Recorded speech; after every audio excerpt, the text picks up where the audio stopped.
Hey guys, welcome back to my channel. This is Dr. Knox DNP, and as you can tell by today's title, we are discussing why I made the decision to be majority plant-based. Now, before we jump into this video, if you have not already subscribed to this channel, take the time to do so now. It really helps me as a small YouTuber grow. Also, if we have not connected over on Instagram, I'll link my handle here on the screen. Feel free to give me a follow over there too. I definitely look forward to connecting with you all, but let's jump into today's topic. So yes, you read it right. I am not 100% plant-based, not yet at least. So I've known for quite some time that I would likely go plant-based. I grew up in a really health-conscious household, largely in part due to my father. So he was the type of dad where he would not allow dairy products, milk, cheese, processed drinks, sugary foods. Like, he didn't allow any of that type of food in our house from the time that I was born. So it's not something that I ever grew up on. I honestly don't even remember us really eating eggs growing up. I'll have to talk to my siblings to confirm that, but it definitely wasn't a staple in our household. He was not about to have us drinking milk. That was one of his biggest things. There would be no milk in the house. He was not having it. That was an absolute no-no. Cheesy products, all these sugary cereals, candies, all of those things, he was very clear about not allowing it into the house. And so that kind of gives you a little bit of insight into the way that I was raised, how we ate in the household. And mind you, we had a big family. So I have 7 siblings. There are 4 boys and 4 girls, plus my 2 parents. It was a family of 10 under one roof, and we ate really clean. I often wish that he was still alive, just so I could ask him more questions now that I'm starting to embark on this journey even more so. A part of me thinks that it's because he's from a smaller, remote village in Nigeria, and so I'm just thinking that that's what he was accustomed to, but it's one of those things that I'll never really truly know the answer to. Even though my father was very particular and specific about what foods we could and could not have inside the house, we didn't even grow up drinking soda or anything like that, and people find that so crazy when I tell them. Now, even though my father was really big on the things that he would and would not allow into our household, we did eat meat. I wouldn't say that we ate meat with every meal, but we definitely ate it majority of the times. What comes to mind is my dad was notorious for making beans. We were a bean household. I love beans to this day. I can make a really good pot of beans. I just remember, like, he would teach us how to make beans. They would literally sit on the stove, like, simmering all day. Like, the aroma would fill the house. It was something just super nostalgic. And like I said, there was a family of 10. So one day we would eat the beans just by themselves as is, maybe over like brown rice or something like that, or even like basmati rice. My mom would buy that. So that would be a meal. And then whatever was left over the next day, he would make us get up. He would buy these whole grain tortillas, and we would put the beans inside there to make burritos, wrap them up, put them in aluminum foil, put them in the oven to cook. Now, for clarification, the burritos were not the burritos that had your lettuce, your tomatoes, your cheese, your sour cream, salsa, avocado, all of the things. These were whole wheat tortillas and beans. Done. That was it. But y'all, they were so good. I'm not even gonna front. They were so good, and we enjoyed eating them, making them, and all of the things. Now, at some point, and I'm not quite sure when this happened, it's been so many years, both of my parents did transition to more of a vegan, plant-based lifestyle. My father was primarily plant-based, and my mom is primarily vegan. Now, I know somebody out there is like, wait, what's the difference between plant-based and vegan? There is a difference. Let's talk about it. Now, y'all, there are so many categories and titles and labels for all of the different segments that you can fall into. Don't nobody got time for that. So for the purpose of this video, when we say vegan, vegans are allowed to eat things like Oreos, I think Pringles, Pop-Tarts, those types of things are still considered vegan. They're just unhealthy vegan items.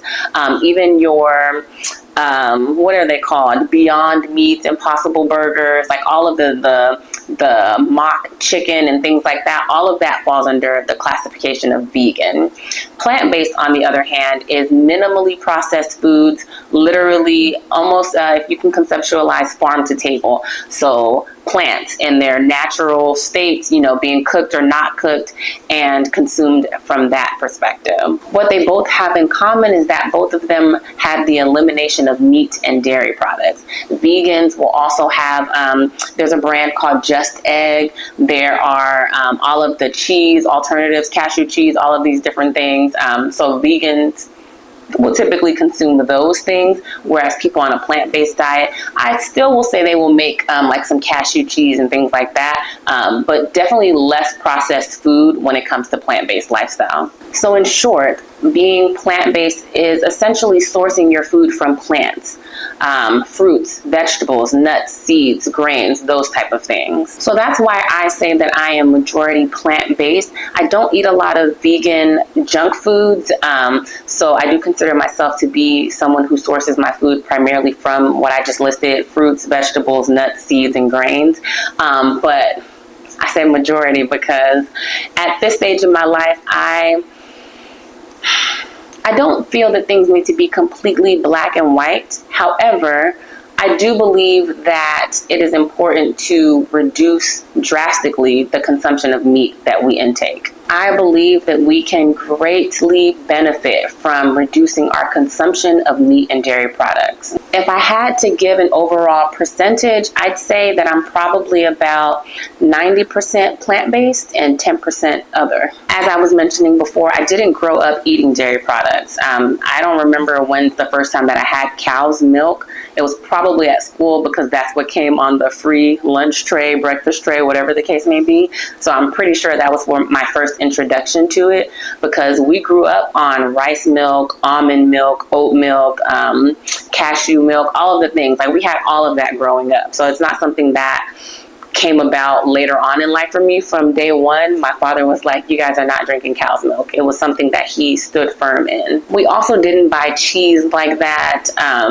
We didn't really eat a lot of like sugary processed foods. On occasion, when we would have birthdays, we would order like pizza or like an ice cream cake or something like that. But outside of that, I don't really remember us eating a ton of junk food, unless it was something that we chose to like snuck in the house as we started to get older and, having a little bit of money to purchase our own food. But growing up before that, absolutely not. So I know some of the questions that I typically get are, why not 100%? Like, what's that 10% little kind of gap that's left? And honestly, a part of me is like, I wouldn't say that there's like fear of missing out, but it's one of those things. So for instance, when I was in Jamaica last year for my birthday, I'm like, I want to eat jerk chicken and oxtails in Jamaica. I can imagine if I were in Italy that I would want to eat pizza and like have the pasta and all of the things that have to come with that experience. I don't want to limit myself from that perspective. And even as I hear myself say limit, I'm like, okay.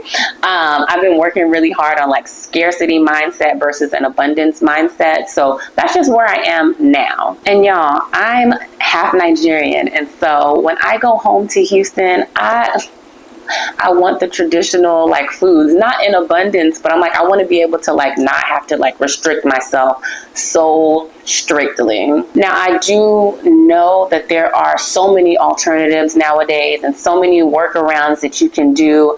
Sometimes it's just honestly easier, simpler to just kind of be able to indulge in those things here and there. But like I said, the goal is to always be at least 90% plant-based, and then leaving a little bit of wiggle room for the 10%. And so for me, it's like I'm not ready to draw such a firm line in the sand. Now, at my home, I do not purchase meat products, dairy products, or anything of that nature. I have a child, my son, who is not plant-based, although I have that's a video for another day. But he eats a lot more plant-based meals and like plant-based items, but he is not plant-based. His father is not plant-based, and so he definitely has a balance between the two. So sometimes I will buy meat products for him. But as of late, I've been noticing that I haven't been buying it as much, and he's been just fine. But if I'm being completely honest, I can envision a version of myself that is completely 100% plant-based. And so maybe there's a part of the journey that I still need to like come to full terms with before I can reach that next level. But this is where I am now. So I'm embracing it. I'm enjoying it, and we'll see where life takes me. Now, another reason that I kind of made this transition to being majority plant-based is there's something that Dr. Bobby Price says. You guys can look him up here on YouTube. And he says that a lot of the foods that we consume are not actually foods, but they're food products. And when he said that, a light bulb went off for me. And I'm like, that's so true. We're not even eating real food anymore. So that was something that I kind of sat with and started to research and started to come to terms with on my own. And honestly, it's really discouraging to see a lot of the standard food options that are available in a lot of the grocery stores nowadays. And being a healthcare provider for the past 10 years, I've just seen people get put on more meds and more meds. And even with those meds, I see people getting sicker and sicker. There is a book by Oprah Winfrey called What I Know For Sure. And that phrase has stuck with me since I read it maybe 2 years ago. And what I know for sure is that food does have the power to heal. And I do think that it is a disservice to our communities and our nation at large that it is not taught or emphasized enough.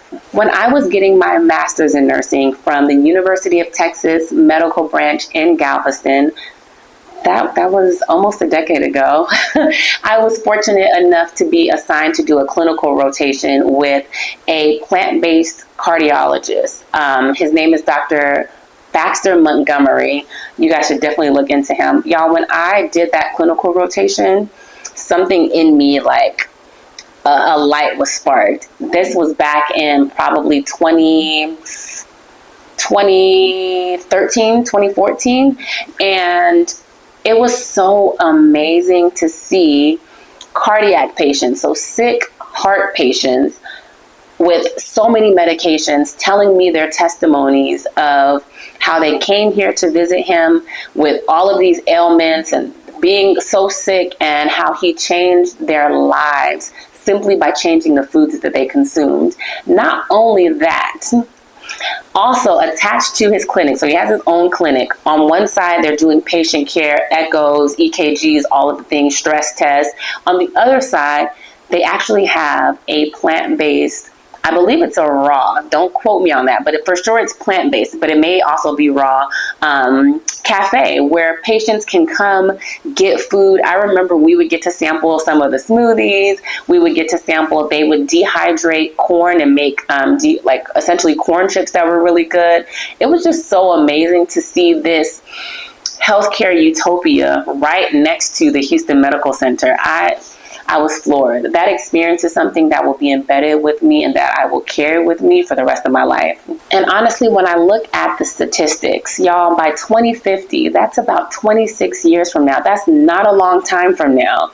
By 2050, they're predicting that 1 in 3 adults will be diabetic. Ugh.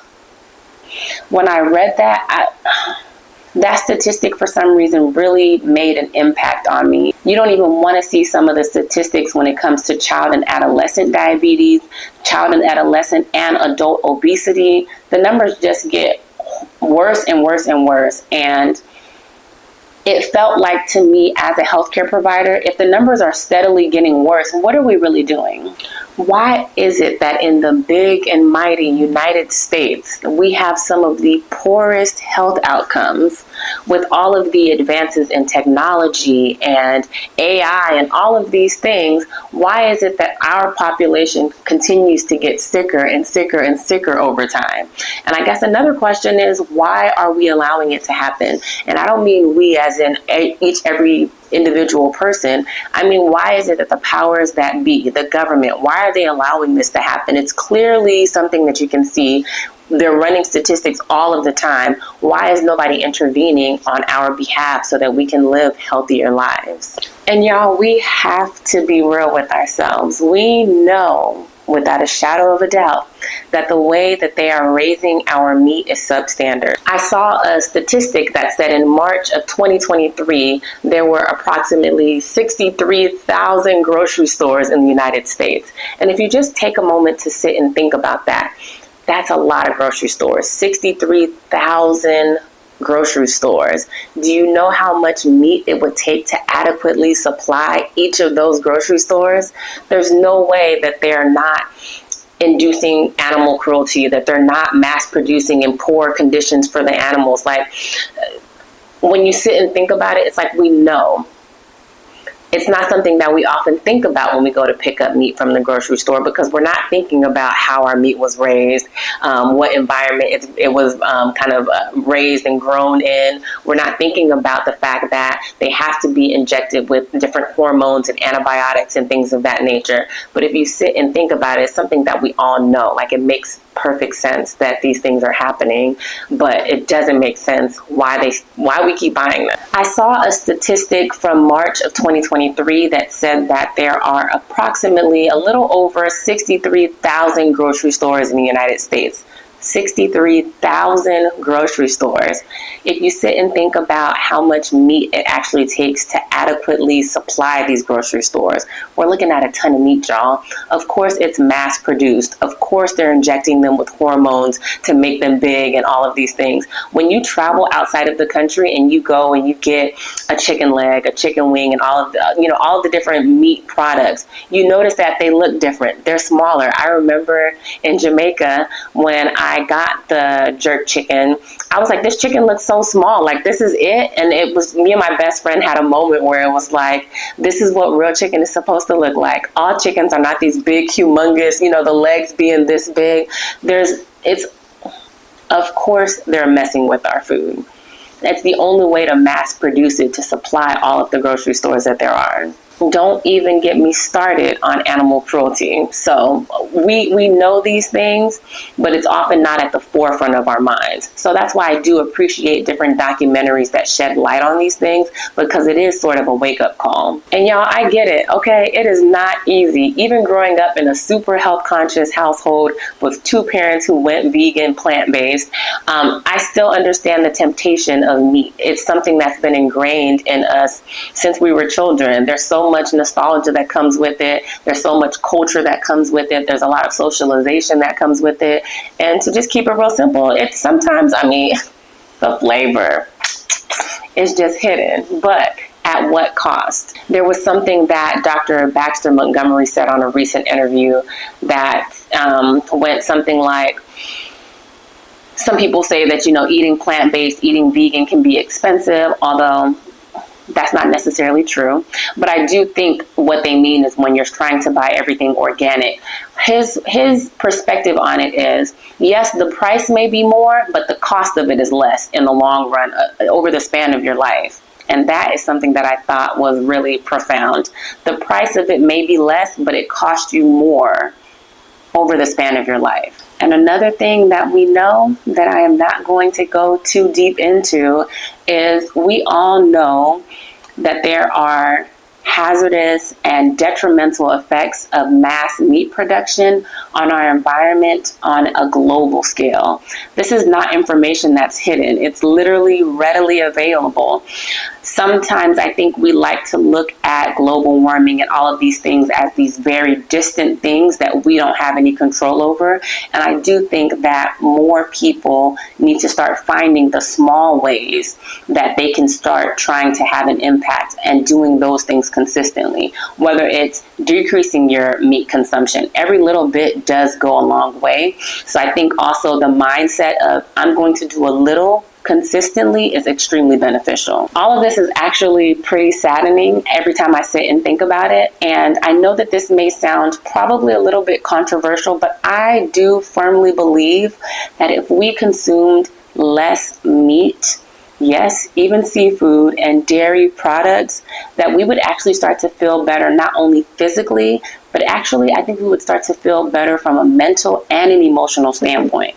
I feel like I've been primed for this my whole life, and I am so grateful to my father for instilling that in me. Parents, we can instill better, healthier habits in our children. As I was mentioning before, my son is not plant-based, and I was just like under the thought process of there's no way he's going to be plant-based. Like, he's a picky eater. He's not going to do this. He's not going to eat that. Like, he's going to look at this and turn his nose up. You guys will be surprised at some of the things that I've gotten him to eat. Last night for dinner, he had quinoa and lentils, and I was like, this boy is really eating quinoa and lentils. It was like shocking, but then it was also so beautiful to see. He drinks smoothies, and so I'm able to pack a lot of different things in there. So for Thanksgiving last year, there's a friend that I have out here who's a vegan plant-based chef, and she made this really amazing plant-based meatloaf. It was like walnuts and zucchini and lentils and all of these things. And my son, on his own accord, came and was like eating it. So I'm like, no, I am limiting my son by saying that, oh, he's not going to do this, or, oh, there's no way he's going to do that. As a parent, like, it is our job to instill healthy habits in our children. I firmly believe that. And so a little bit does go a long way. And it doesn't have to be a complete change overnight. I think sometimes the task seems so daunting. Two ways that I typically like to go about it with patients is, one of two typically works for people: removing one bad thing consistently, or including one healthy thing consistently. Typically, that's where I start. I'm like, do that one thing consistently.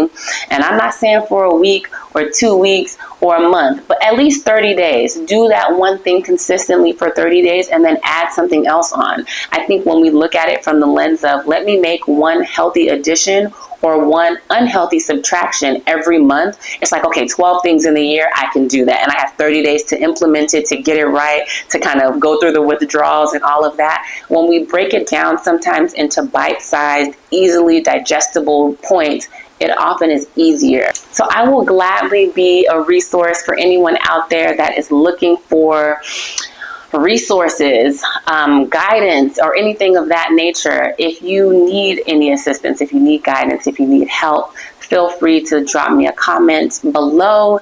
Feel free to connect with me and send me a DM on Instagram. Feel free to send me an email. I'll put my information here on the screen so you guys know how to contact me. So this is where I am on my journey. I look forward to what my journey will look like even at the end of this year, but even 5 years from now, 10 years from now, and just seeing how I continue to absorb different information, continue to educate myself, continue to make these changes in my own life.